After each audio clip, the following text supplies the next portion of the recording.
A graça e a paz, meus amados queridos irmãos, beleza? Tudo bem com vocês? Espero que esteja todo mundo bem. Vamos aí para a sequência de estudo bíblico do Evangelho de Marcos, né? E que Deus abençoe a todos, que Deus nos dê entendimento do Espírito Santo a todos, que Deus elucide a mente de todos, que Deus revele grandes verdades por esse estudo aqui, né?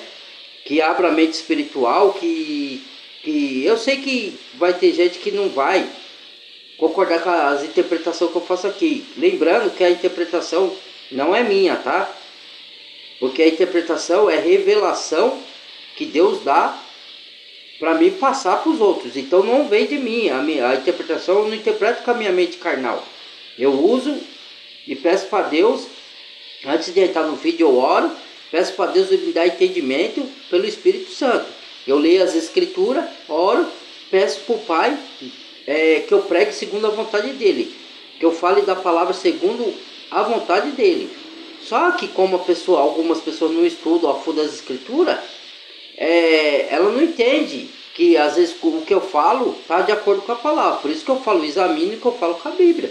Só que seja coerente, não vai examinar e ver que eu falei uma coisa e está lá realmente. Peça orientação para o Espírito para te dar interpretação, para confirmar se o que eu falo é verdade.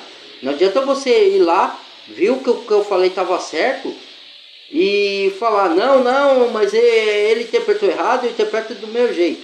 Não, mas aí você pode fazer isso? Pode, porque aí é escolha sua. Ninguém tem nada a ver com a sua escolha, né? Mas o correto é você pedir a confirmação de Deus. Se a minha interpretação que eu passo para vocês, a minha interpretação não, a interpretação que Deus me dá está de acordo com a palavra dele ou não, né? Porque todo mundo pode falar que é de Deus e distorcer a palavra, né? Então por isso que se eu não fosse, eu não falaria para você comparar na Bíblia. Então vai lá e compare lá, peça a confirmação do Espírito Santo para ver se o que eu falo está de acordo, tá bom? Então vamos lá. Mas interpreticamente sem dogmas religiosos, sem também a mente carnal mundana. Interpreticamente de Cristo. Peça, se você já é um convertido, você peça a sabedoria de Deus, de Cristo, para interpretar. Acerca disto mesmo. E ele lhes disse: qualquer que deixar a sua mulher e casar com outra, adultera contra ela. E se a mulher deixar a seu marido e casar com outro, adultera. Mas ele está falando aqui, ó, nesse coisa, se você deixar por qualquer motivo e se casar com outro. Vamos supor, você se apaixonou por outro. Ah, não gosto mais da minha mulher ou do meu marido, quero outro. Aí você adultera. Agora, se você separar por motivo de agressão ou de traição, aí você pode, entendeu? Porque aí é uma pessoa que não está sendo lhe fiel, entendeu? Então, é igual assim, ó. Deus mandou Jesus, certo? O povo judeu não creu. Então, Deus chama eles de quê? De prostituta. Porque eles traíram a Deus e creem em outras coisas ou em outros deuses. Então, na palavra, pode ver lá se na Bíblia não está nos profetas. Só que mesmo assim, os judeus são a menina dos olhos de Deus. Qualquer nação que se levantar contra os judeus, Deus derruba. Entendeu? Porque eles vão se converter na grande tribulação. Entendeu? Mas, por enquanto, Deus tem como infiel eles. Então, Deus está eles estão divorciados de Deus. Entendeu? Então, quando você agride, aí pode dar carta de desquite, divorciar e casar com outro. Ou quando você é traído. Entendeu? Agora, tirando isso daí, coisa do cotidiano, você tem que sentar e conversar. Certo? Enquanto não houver agressão, não houver agressão até violência verbal, quando violência verbal eu digo palavras muito fortes. Não estou falando qualquer palavra, tá?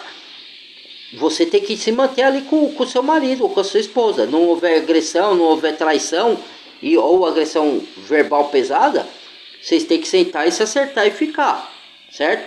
Aí caso haja traição ou agressão verbal ou agressão física, aí sim, você pode separar. Agora não, separar porque eu não sinto mais nada por ele, vou casar com outro. Aí já desejo ardente florescendo em você. Aí você já está com intenção de traição. Já é isso que Jesus fala. Que você está com uma pessoa, aí pensa em outra, deseja outra. Aí você já está adulterando com a outra no coração. Você está com a sua e quer outra, então você está adulterando. Entendeu? É isso, nesse sentido que Jesus quis dizer. Mas eu sei que muitos podem não concordar, eu já sei disso, mas é o que está na Bíblia, irmãos. E aí você pode falar, mas você está dando interpretação do seu jeito, eu interpreto de outro. Faça como quiserem. Eu digo que a minha interpretação não é minha e nem é de ninguém. A minha interpretação é Deus que me dá a revelação da interpretação. Não sou eu que interpreto da minha vontade. É do jeito que Deus quer. Agora, se a pessoa não crê que a minha revelação que eu estou dando vem de Deus, aí eu não posso fazer nada. Cada um interpreta do jeito que quer mesmo. Vai lá e interprete e faça o que quer. Ué, vou fazer o quê? Os meninos para que lhes tocasse, mas os discípulos repreendiam aos que lhes traziam. Jesus, porém, vendo isto, indignou-se e disse-lhes: Deixai vir os meninos a mim, e não os impeçais, porque deles são os reinos do céu. É o reino de Deus. Em verdade vos digo que qualquer que não receber o reino de Deus como uma criança, de maneira nenhuma entrará nele. Olha. E tomando-os nos seus braços... O que é o reino de Deus como menino? É sinceridade de coração, é você ter humildade, crer com humildade, entendeu? Com sinceridade, entendeu? Puro, porque uma criança é pura. Uma criança assim de 3, 2, 4, 5, 6 anos é pura, entendeu? Daí para frente que vai manifestando pecado, né? Com 7, 8 anos já começa a se manifestar, mas até ali ela é pura. Então, delas são o reino do céu. Se uma criança morre com 5, 6 anos, já vai direto para o céu. Ela não passa pelo julgamento, porque ela não conhece ainda das coisas da palavra. Então, ela é inocente. Agora, uma pessoa que já conhece, tem consciência do que é certo e do que é errado, de pecado, então aí ela já não é mais inocente, se torna culpada. Entendeu? A não ser que ela se converta a Cristo e os pecados sejam perdoados. Então, por isso que ele fala... Qualquer que receber uma criança, o reino do céu como uma criança, é uma fé genuína, entendeu? Irmãos, os abençoou, e pondo-se a caminho, correu para ele um homem, o qual se ajoelhou diante dele e lhe perguntou: Bom mestre, que farei para herdar a vida eterna? E Jesus lhe disse: Por que me chamas bom? Ninguém há bom senão um que é Deus. Tu sabes os mandamentos: não adulterarás, não matarás, não furtarás, não dirás falso testemunho, não defraudarás alguém, honra teu pai e a tua mãe. Ele, porém, respondendo, lhe disse: Mestre, tudo isso guardei desde a minha mocidade. E Jesus, olhando para ele, o amou e lhe disse: Falta-te uma coisa. Vai, vende tudo quanto tens e dá-o aos pobres, e terás um tesouro no céu. E vem, toma a cruz e segue-me.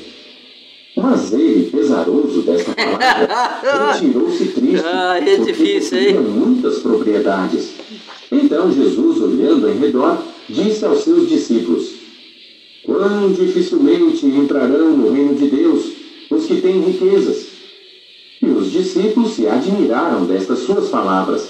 Mas Jesus, tornando a falar, disse-lhes: Filhos, quão difícil é para os que confiam nas riquezas entrar no reino de Deus. É mais fácil passar um camelo pelo fundo de uma agulha do que entrar um rico no reino de Deus. E eles se admiravam ainda mais, dizendo entre si: Quem poderá, pois, salvar-se? Jesus, porém, olhando para eles, disse: Para os homens é impossível, mas não para Deus, porque para Deus todas as coisas são possíveis. E Pedro começou a dizer-lhe: aqui outro ensinamento. Eu gosto desses evangelhos que tem muitos ensinamentos. Primeiro ponto: Bom mestre, por que me chamas de bom? Jesus falou. Jesus é Deus, então ele é bom. Mas só que Jesus queria passar para ele aqui? Jesus estava como homem. Então, Jesus falou: por que me chamas de bom? É o que eu falo, e muitos aí ficam falando: não, para de falar, eu não sou mal e tal, que não sei o que lá. Jesus falou: Não há ninguém bom nessa terra, a não ser Deus. Entendeu? Um que é Deus que é bom. Então nós somos maus, porque nós somos pecadores, irmãos. Se a gente faz uma bondade, se não for feita pelo Espírito de Deus em nós, a gente faz uma bondade esperando algo em troca. Você faz uma bondade para jogar na cara do outro que você fez. Para mostrar para todo mundo, igual faz os hipócritas fariseus. Fiz maldade, se gloriar em si mesmo. O que faz a mão direita não precisa saber a esquerda, né? Quando você fala uma bondade que você fez, não seja com intenção de se gloriar, de mostrar para os outros, porque Deus já viu. Às vezes você faz uma bondade de falar para os outros seguir o seu exemplo, não com a intenção de você falar, como eu sou bom. O que Jesus falou? Os sãos não precisam de médicos. Aquele que se acha o justo não precisa de justificação, né? Mesmo que eles sejam pecadores, mas eles não se vê como pecadores. O religioso fariseu não se via assim, como pecador, se via como santo. E eles eram os piores de todos, né? Então, que Jesus quis dizer? Que ninguém é bom nessa terra.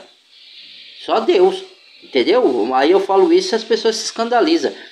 Aí, outra coisa, outro ensinamento. Como é difícil estar o rico no reino do céu. Jesus não falou que é impossível. Ele falou que é difícil. Por quê?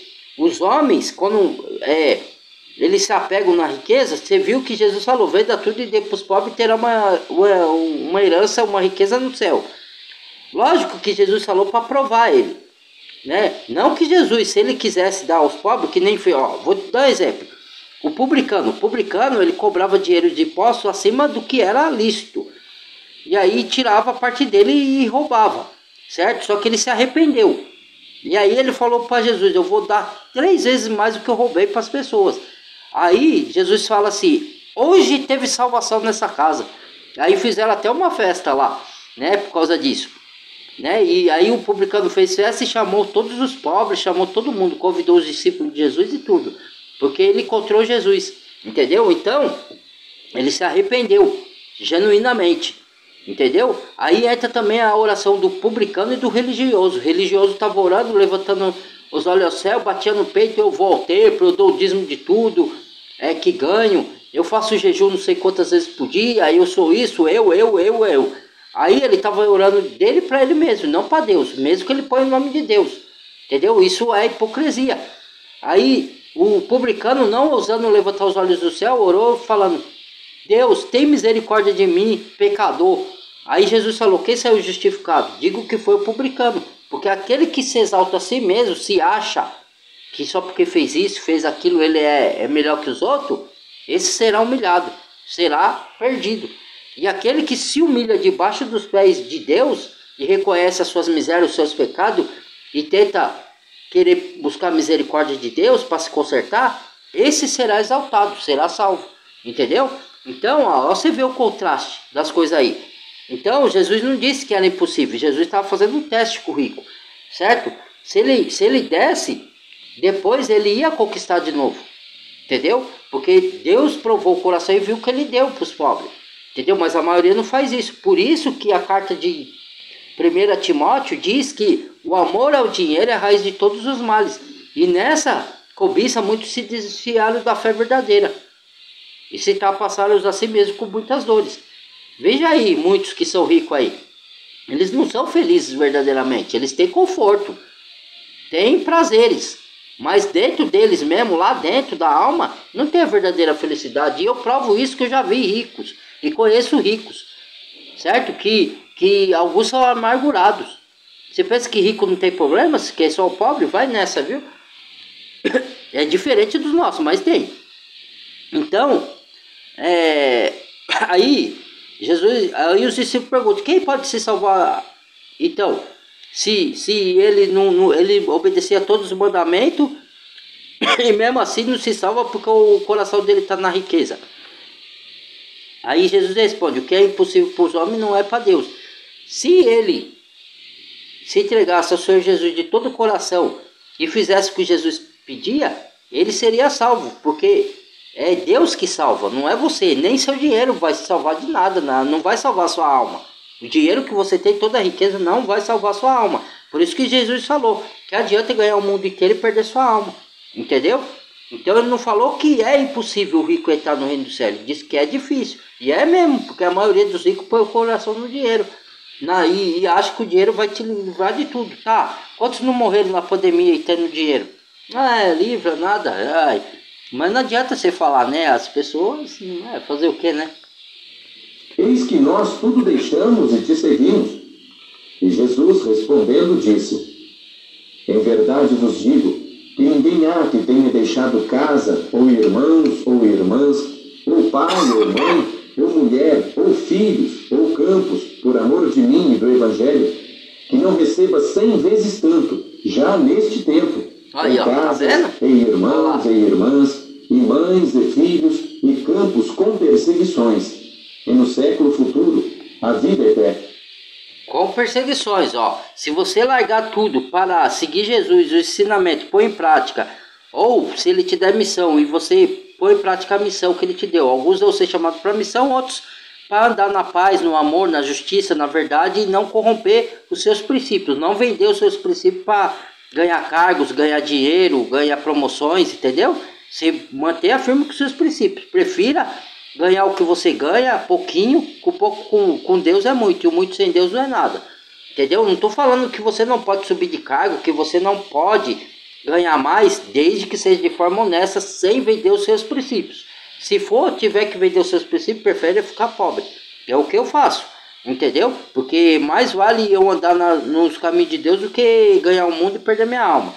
Então, é isso que Jesus ensina. Entendeu? Então o dinheiro não te salva, entendeu? Aí ele falou assim, todo aquele que seguir, largar mãe, pai, não é de largar por definitivo, é largar enquanto Deus falar para mim, me siga, vá para uma missão, daqui a pouco você retorna. Aí ele fala, você vai ganhar 2 vezes mais, lembra de Jó? Jó, o diabo tentou, tirou tudo de Jó, deu triplo para Jó depois. Então, Deus estava testando o rico, falou, se você vender tudo e dar aos pobres, depois ele ia recuperar tudo de volta, Deus ia abençoar ele de volta, entendeu? Tanto nessa vida como na vida eterna, que ele ia ter o maior tesouro que é a vida eterna, e ia ganhar galardões lá do céu, que a gente vai ganhar recompensa lá. Mas mesmo assim a gente não deve fazer a obra de Deus visando o galardão nem recompensa. A gente faz por amor da vida eterna que Deus já nos deu. Nossa maior riqueza foi Cristo morrer por nós na cruz. E nós falhamos aqui. Então nós temos que ser gratos, porque a gente ganha a vida eterna pela misericórdia de Deus, não é por merecimento nosso, entendeu? É de graça, por graça sois salvos, por meio da fé. Isso não vem de vós, é dom de Deus, não vem das obras. Depois eu vou orientar de novo esse negócio de obras aí, porque a obra também te salva, mas você não é salvo pelas obras que você faz, você é salvo pela fé. A fé coopera com as obras e as obras com a fé. A obra, ela testifica que você é salvo quando você faz obras, entendeu? Mas não que você vai fazer obra para ganhar a salvação. Que a salvação já é só pela fé na obra que Cristo fez. Daí o Espírito Santo vai habitar em você e vai te conduzir a fazer boas obras, entendeu? Então não é a obra que você salva. A obra que te salva é quando você é salvo pela fé e pratica as obras. Aí a obra coopera com a fé e a fé com as obras, entendeu? É isso. Não sei se deu para entender. Eu sei que é meio confuso, mas é assim que funciona, entendeu? Então vamos lá.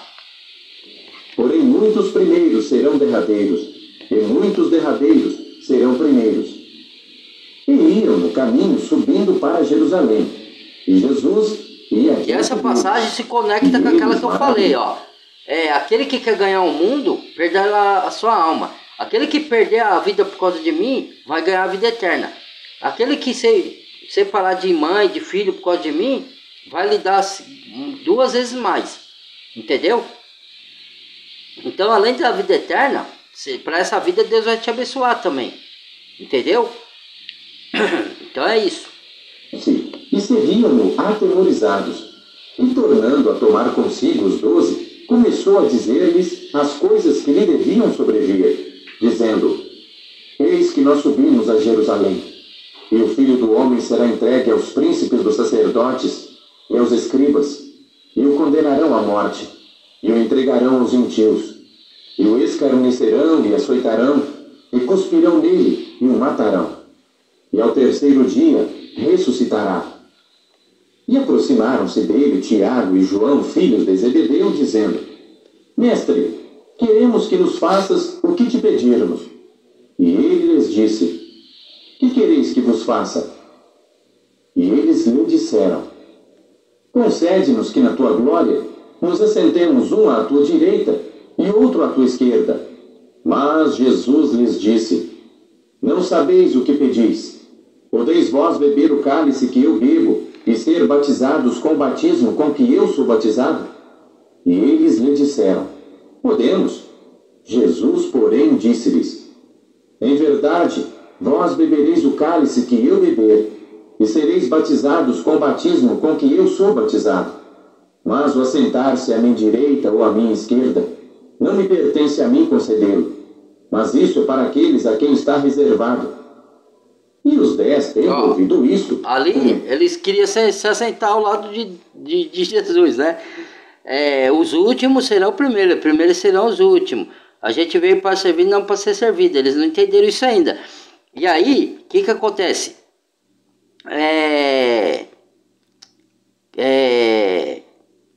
Caramba, perdi o raciocínio aqui. Isso compete ao Pai, não a ele. Compete a quem lhe é de direito, Jesus falou, e não a ele. Mas eles, todavia, ele perguntou: Você beberá o meu cálice? Digo que vocês beberão, mas se eu sentar à minha direita e à minha esquerda, não compete a mim. Já está reservado para aqueles que é de reserva. O que é beber o cálice? Do mesmo jeito que Jesus foi perseguido, eles iam ser perseguidos. Entendeu? Carregar a cruz é isso também. E outra, vai ser batizado como Jesus ia ser, com o fogo da adversidade, com o fogo da provação, com o fogo da tribulação. Porque o juízo de Deus caiu sobre Cristo na cruz, que era para nós. Só que, mesmo nós tendo livrado da condenação eterna, nesse mundo, Jesus falou que teríamos aflições. Nesse mundo, quem quer viver seguindo a Cristo vai passar por tribulações, perseguições, injustiça, calúnia e difamações. Esse é o cálice que a gente vai beber de Cristo. Quem segue a Cristo vai beber desse cálice, entendeu? Porque é para nossa aprovação. Porque o reino de Deus é tomado por força. É essa força, entendeu? Porque quando você é perseguido, a sua fé vai ser provada para ver se ela vai perdurar ou se você vai desistir. Aí é onde entra também, se religa, que é um quebra-cabeça. Aí você religa com a parábola da semeadura, que a semente cai num terreno perigoso, aí vem as tribulações, as perseguições, a pessoa desiste. Se desiste, é porque não criou raiz, não, a palavra no coração, e veio a perseguição, a pessoa ficou com medo e desistiu do caminho de Deus. Aí aquela que cai no terreno fértil é aquela que permanece. Mesmo que venham as perseguições, as dificuldades, um momento de privação, que você não tem o que comer. Porque Paulo fala: sei me contentar com abundância, com fartura, mas também sei passar necessidade. Tudo posso naquele que me fortalece. Então, se você pensar igual Paulo, você vai permanecer mesmo diante das dificuldades, mesmo diante da perseguição, mesmo diante das lutas, das injúrias, das injustiças. A sua fé só vai se aperfeiçoar. Quando Jesus falou também que ressurgir, o Filho do Homem vai renascer. No caso assim, tem duas ressurreições. Uma ressurreição é a ressurreição do corpo para a vida eterna, né? Que é do final dos tempos. Mas tem... Quando eu passo por lutas, às vezes eu fico meio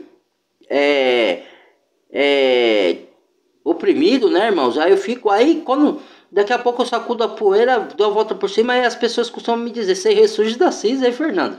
Caramba, você passou mal perrengue aí, e aí tá de novo, aí tá batalhando e já conseguiu dar a volta por cima.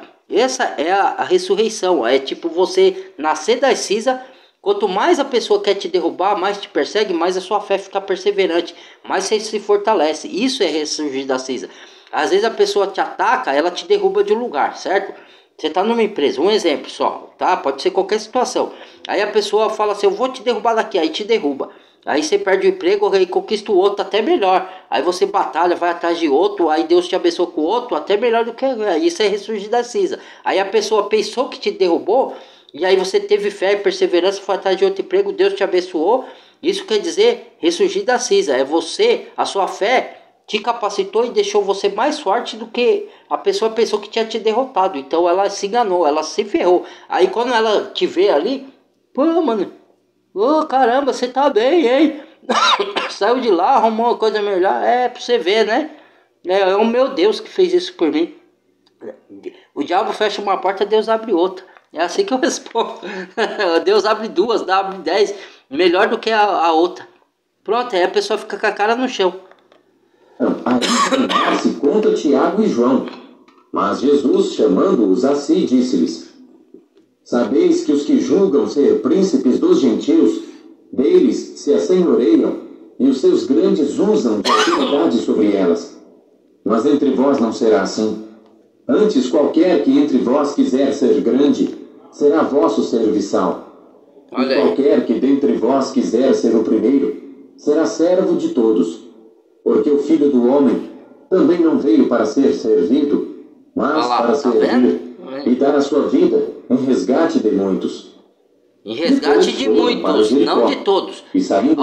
Jesus morreu por todos. Mas por que ele fala que deu sua vida em resgate de muitos e não de todos?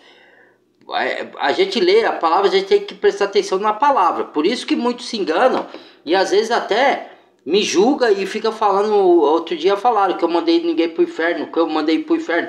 Falei assim, você não prestou atenção na minha palavra, o que eu disse.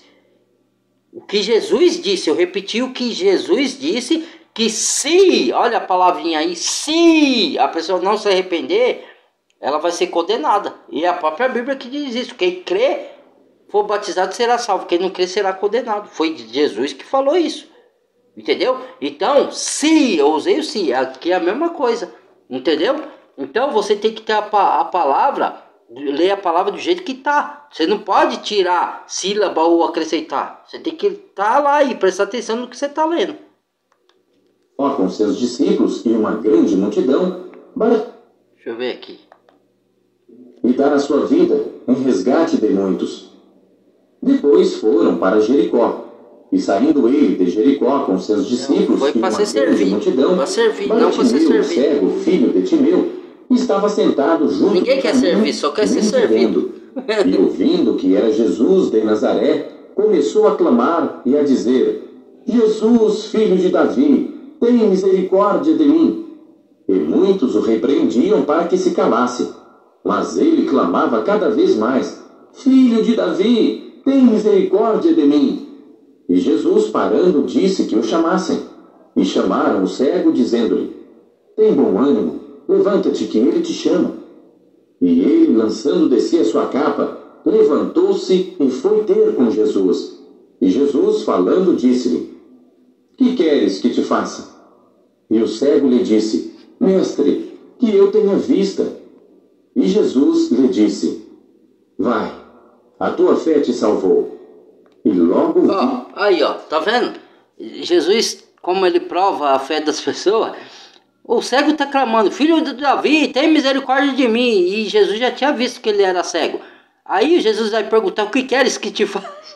Ué, lógico que o cego quer que ele seja curado de enxergue, né? Mas por que Jesus pergunta: o que queres que te faça? Sendo que ele já sabia o que o homem ia pedir, né? Para estimular a fé dele e mostrar para os discípulos, né? Entendeu? Mostrar para os outros o que a fé faz, entendeu? E aí tudo que você pedir em nome de Jesus e crer no seu coração será feito, a não ser que não seja da vontade de Deus. Aí, às vezes a gente pede coisa que a gente pensa que é para o nosso bem. Jesus falou, né? Aquele que pede peixe, Deus não vai dar pedra. Ou aquele que pede peixe, Deus não vai dar cobra. E aquele que pede pão, Deus não vai dar pedra, entendeu? Então às vezes a gente pensa que uma coisa que a gente quer é boa e é pro nosso bem, mas Deus sabe que não é, então ele não vai te dar. Mas aí você se revolta. Não, eu queria tanto. Se Deus é seu pai e ele te ama, ele não vai te dar pro seu bem. Porque ele vê lá na frente, ele vai ver o que aquilo vai causar. Na hora vai ser uma sensação boa, vai ser prazeroso, mas depois, entendeu? Tem isso. E seguiu a Jesus pelo caminho. Marcos, capítulo 11.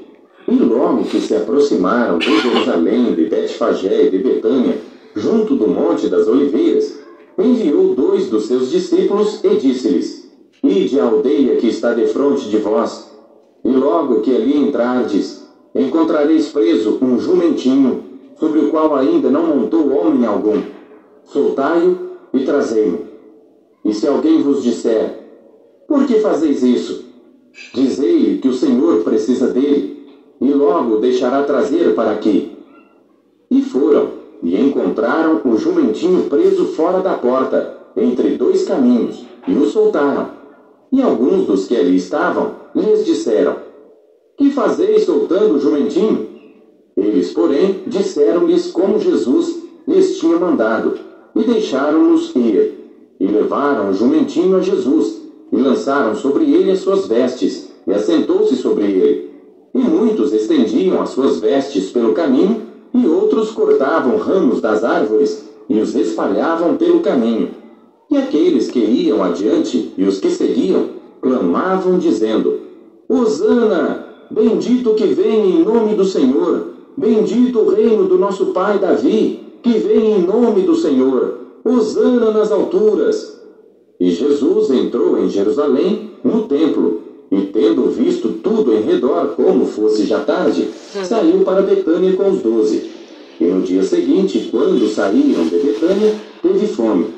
E vendo de longe uma figueira... Hosana aquele que vos salva, né? Hosana aquele que vos salva. Só que... o que acontece? O jumentinho ele pegou por quê? Para se cumprir a profecia do profeta Isaías, que diz que Jesus... Antes de Jesus nascer, vir ao mundo, porque o profeta Isaías é do Antigo Testamento, né, irmãos? Ele profetizou que Jesus ia entrar pelo jumentinho, entendeu? Montado no jumentinho. Então, você vê que a Bíblia, ela não pode ser falsa, entendeu? Ela se cumpre. Tudo que a Bíblia profetizou que ia acontecer lá atrás, aconteceu, certo? Lá atrás, antes de Jesus vir... Os profetas profetizou que Jesus ia vir e ia morrer na cruz, né? E ia entrar no jumentinho. E tudo aconteceu, como os profetas lá de trás falou, né? E tudo que está acontecendo hoje foi profetizado lá atrás na Bíblia, entendeu? E tudo das catástrofes, das pragas, das guerras que ia ter no mundo, né? E do avanço da tecnologia e do controle do homem pela tecnologia, usando a tecnologia para controlar outros homens, a grande massa, né? Tudo está se profetizando. Tá tudo acontecendo. Aí fala que a Bíblia é farsa, que a Bíblia foi adulterada. Que conversa, rapaz. Isso aí é conversa do diabo para enganar pessoas que não se agarram com Deus, não busca entendimento na Bíblia. E aí a pessoa não vai na Bíblia e vai acreditando nesses dito cujos aí. Alguma coisa.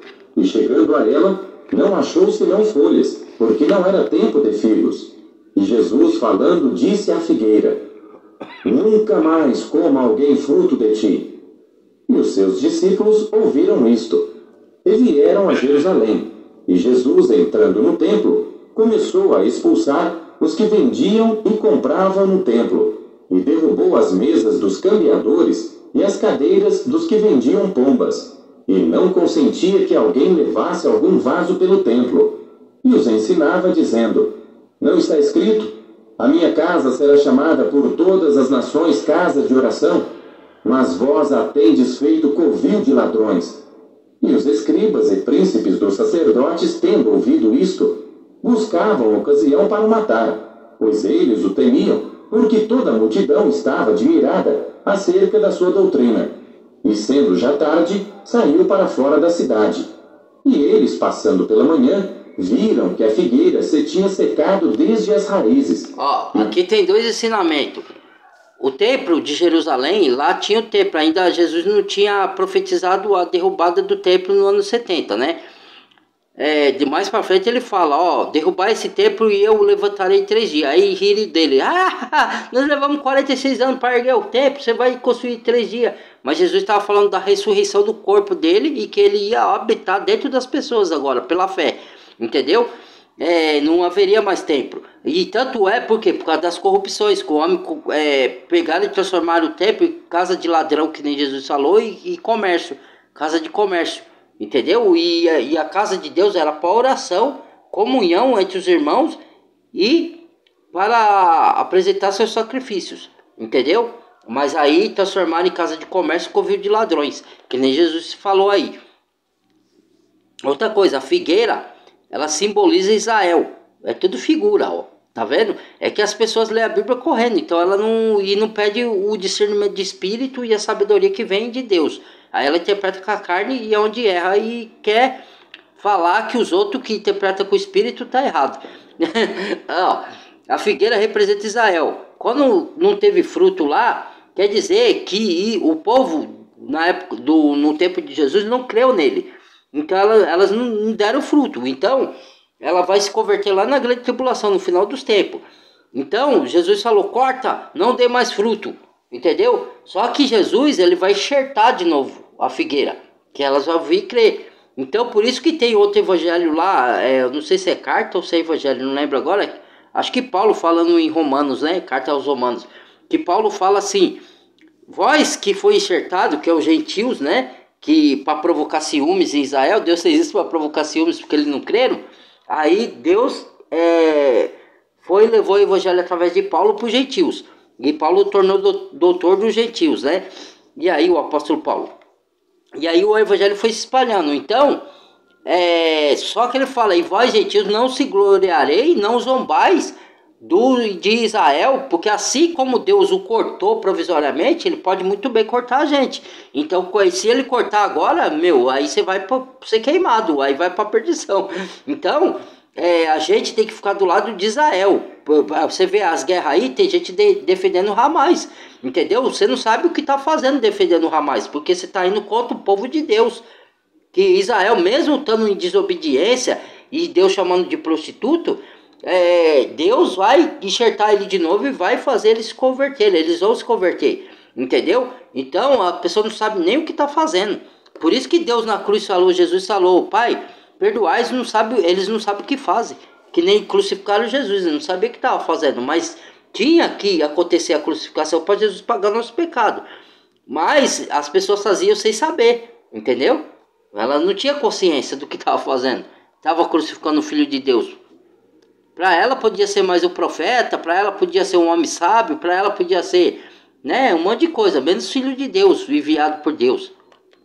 E os judeus, eles não chamavam Deus de pai ali, né? Depois começaram a chamar, né, lógico, né? Era Altíssimo, era Senhor dos Exércitos de Anjo, era o nome que dava no Antigo Testamento.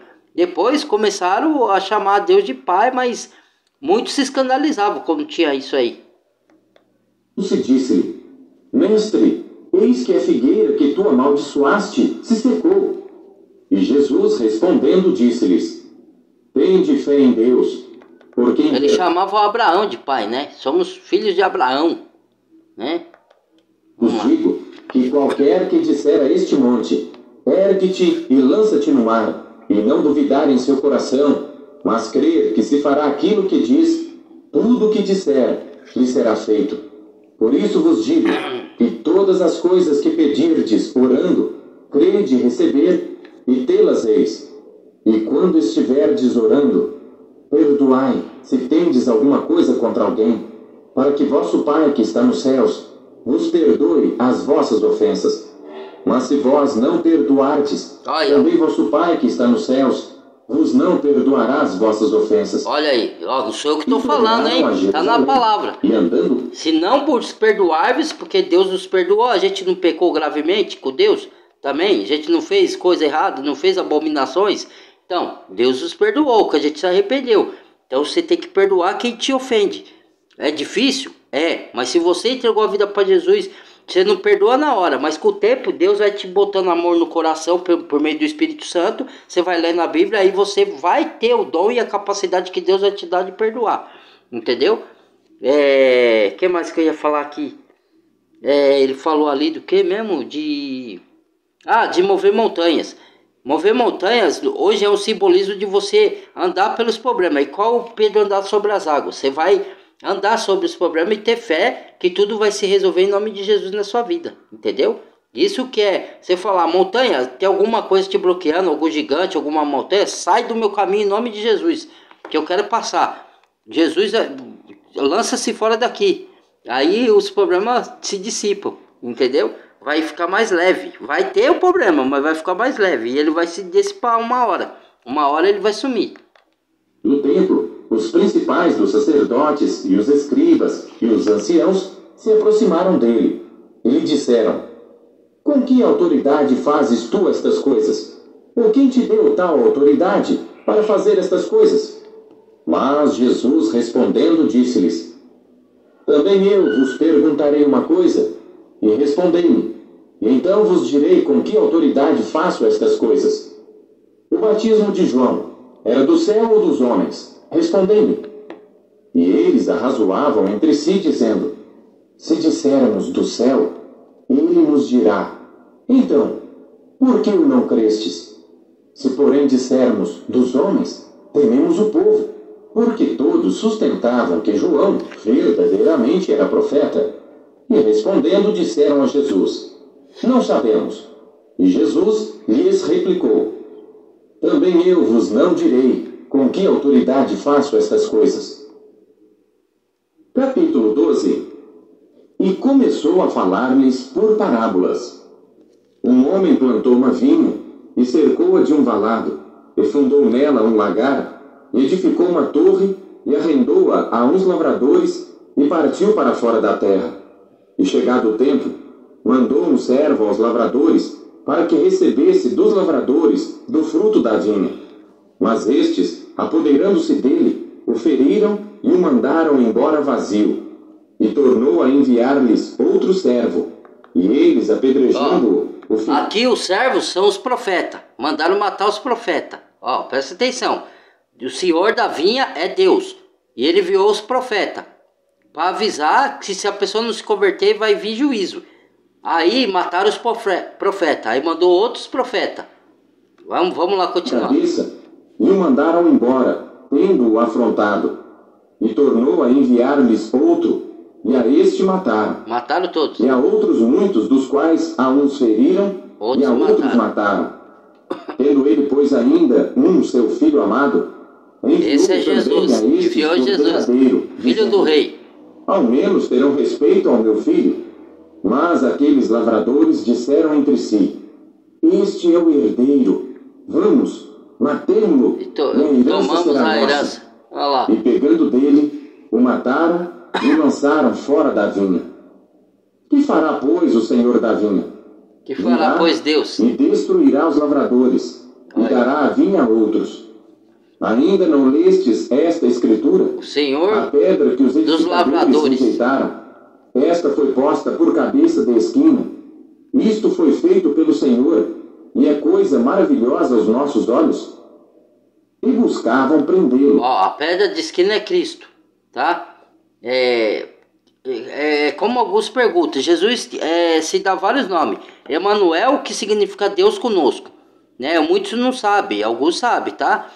Messias, que significa escolhido, entendeu? Que significa o Cristo. Cristo significa também ungido. E tem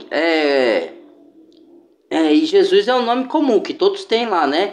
Porque Josué é Jesus também, Josué, né? E qual que é o outro nome que Jesus se dá? Ele põe símbolo nele: eu sou a porta, né? Ele não é uma porta, ele quer dizer que ele é o caminho para Deus. Aí ele fala: eu sou o caminho, a verdade e a vida, entendeu? Então ele se dá vários nomes, mas figurativos. Alguns são verdadeiros, outros são figurativos. Porta é figurativo. Emanuel significa Deus conosco, que é o próprio Deus entre nós, em pessoa, né? Cristo é ungido, né? O escolhido, entendeu? Para uma missão, que é morrer na cruz para pagar os pecados, entendeu?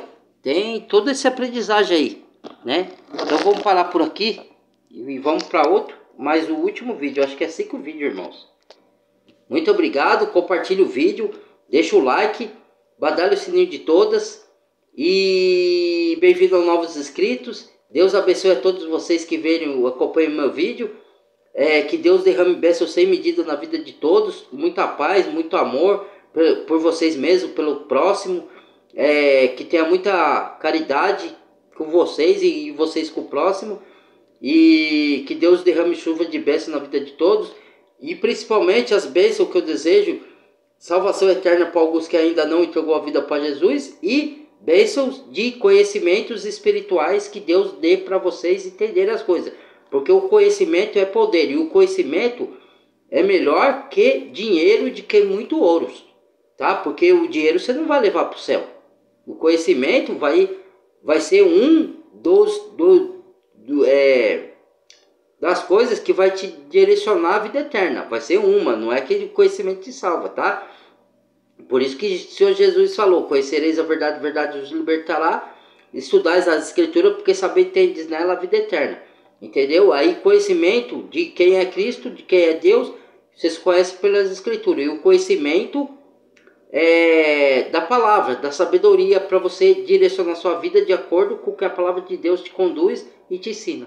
Tá bom? Muito obrigado. Até o próximo vídeo. Amo todos vocês em Cristo Jesus. Fui.